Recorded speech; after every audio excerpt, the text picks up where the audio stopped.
हमारे 12th class में UP board में 3 तरीके से क्वेश्चन आता है।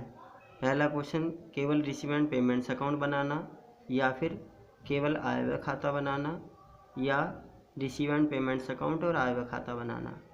लगभग 5 वर्षों से हमारे क्वेश्चन का पैटर्न है कि आय व्यय खाता बनाना एवं आर्थिक चिट्ठा बनाना। उसी के संबंध में हम डिस्कस करेंगे आर्थिक चिट्ठा बनाना। आर्थिक चिट्ठा 2 रूपों में बनाया जाता है, करंट ईयर बैलेंस शीट और old year balance sheet. Old year balance sheet आप जानते हैं कैपिटल फंड फाइंड आउट करने के लिए बनाई जाती है, जबकि बैलेंस शीट हमारी जो करंट ईयर की है वो हमारे करंट ईयर की इकोनॉमिक कंडीशन को बताती है। बैलेंस शीट में हमें पता है कि 2 पक्ष होते हैं, लायबिलिटीज़ और एसेट्स। लायबिलिटीज़ साइड में सबसे पहले कैपिटल फंड को लिखा जाता है जो हमारी ओल्ड बैलेंस शीट से निकाला जाता है। सरप्लस वैल्यू जो हमारे इनकम एंड एक्सपेंडिचर अकाउंट का बैलेंस होती है, ऐसी राशि को जोड़ दिया जाता है। जबकि डेफिसिट या डेफिशिएंसी यह भी हमारे इनकम एंड एक्सपेंडिचर का बैलेंस है। सरप्लस आने पर राशि जोड़ी जाती है, जबकि डेफिसिट या डेफिशिएंसी आने पर राशि को घटाया जाता है। लायबिलिटी साइड में लाइफ मेंबर फीस, सदस्यता शुल्क यदि पूंजीगत है, कैपिटल एक्सपेंडिचर है, तब ऐसी कंडीशन में से लायबिलिटी साइड में शामिल किया जाता है। डोनेशन ऑफ स्पेसिफिक नेचर, यदि किसी विशेष कार्य के लिए दान दिया गया है अर्थात जिसकी राशि बड़ी है, जैसा कि हमने पहले भी डिस्कस किया है कि दान की राशि छोटी होने पर हम उसे आय व्यय खाते में लिखते हैं, जबकि दान की राशि बड़ी होने पर हम उसे लायबिलिटी साइड में दिखाते हैं। लीगेसी, उत्तरदान, एक ऐसा दान जो किसी व्यक्ति या व्यापारिक संस्था द्वारा अपने जीवित रहते हुए मृत्यु से पहले एक वसीयत के आधार पर दान दे दिया जाता है। चलिए अचल संपत्ति का यह राशि एक बड़ी राशि होती है जिसे हम लायबिलिटीज पक्ष में दिखाते हैं। एंट्री फीस, यदि एंट्री फीस को पूंजीगत माना गया है, कैपिटल एक्सपेंडिचर माना गया है या कैपिटल रिसीप्ट्स है, तब ऐसी कंडीशन में हम इसे लायबिलिटीज़ में शामिल करते हैं।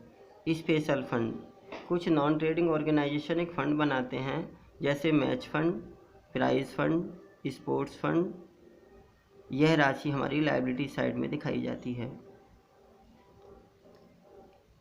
इसमें इनकम रिलेटेड टू फंड, ऐसी इनकम जो हमारे फंड को इंक्रीज करती है, ऐसी राशि को जोड़ दिया जाता है। एक्सपेंसेस रिलेटेड टू फंड, ऐसे एक्सपेंसेसों को घटा दिया जाता है जो हमारे फंड को डिक्रीज़ करते हैं। बैंक ओवरड्राफ्ट, यह हमारी लायबिलिटीज़ है। क्रेडिटर्स, यह भी हमारी लायबिलिटीज़ है। यदि एसेट साइड में चलें तो फिक्स एसेट्स, ऐसी संपत्तियां जो लंबे समय तक के लिए उपयोगी होती हैं, स्थायी संपत्ति फिक्स एसेट्स हमारी हैं। इसी में परचेज ऑफ एसेट्स, यदि चालू वर्ष में कोई संपत्ति परचेज की गई है तब उसकी मात्रा में वृद्धि होगी, ऐसी राशि को जोड़ दिया जाएगा। सेल्स ऑफ एसेट्स, यदि कोई संपत्ति बेच दी गई है तो संपत्ति के मूल्य में कमी होगी, ऐसी राशि को घटा दिया जाएगा। डेप्रिसिएशन ऑन एसेट्स, यदि संपत्ति पर ह्रास लगा है तो उसका लेखा भी हम करंट ईयर की बैलेंस शीट में करते हैं। इन्वेस्टमेंट, विनियोग, स्टॉक, एक्रूड सब्सक्रिप्शन, चालू वर्ष में वर्ष के अंत में उपार्जित आय या उपार्जित चंदा एसेट साइड में शामिल किया जाता है। एक्रूड ट्रांजैक्शन, कोई भी उपार्जित लेन देन इसमें शामिल किए जाते हैं। प्रीपेड ट्रांजैक्शन, पूर्वदत्त लेन देन इसमें शामिल किए जाते हैं।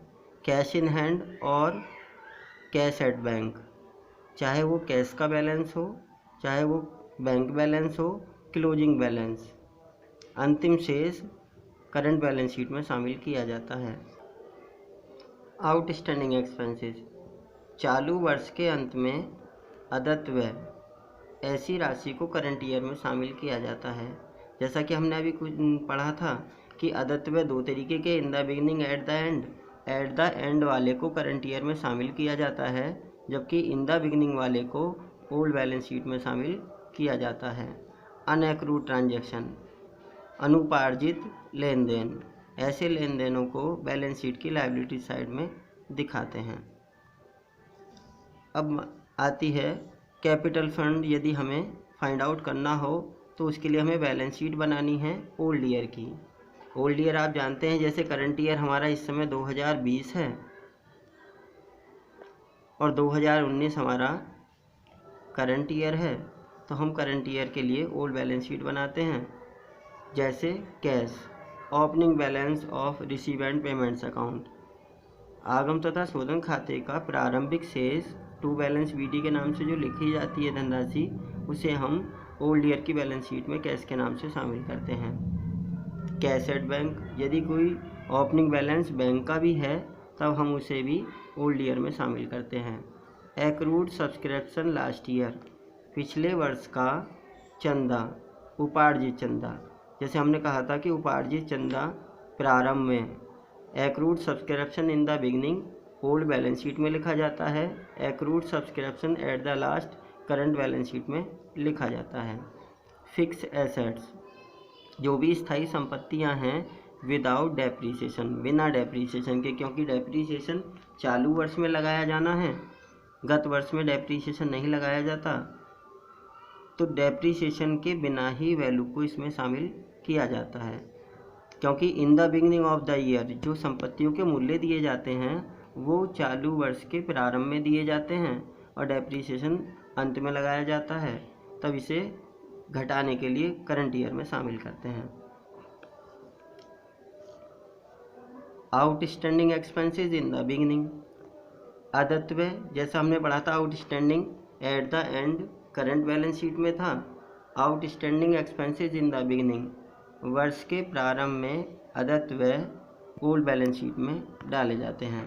क्रेडिटर्स, यदि वर्ष के प्रारंभ में लेनदारों का शेष दिया हुआ है, बैंक ओवरड्राफ्ट का शेष दिया हुआ है, तब हम उसे ओल्ड बैलेंस शीट में डालते हैं और इस प्रकार बैलेंसिंग फिगर जो हमारी आती है वो कैपिटल फंड के नाम से जानी जाती है।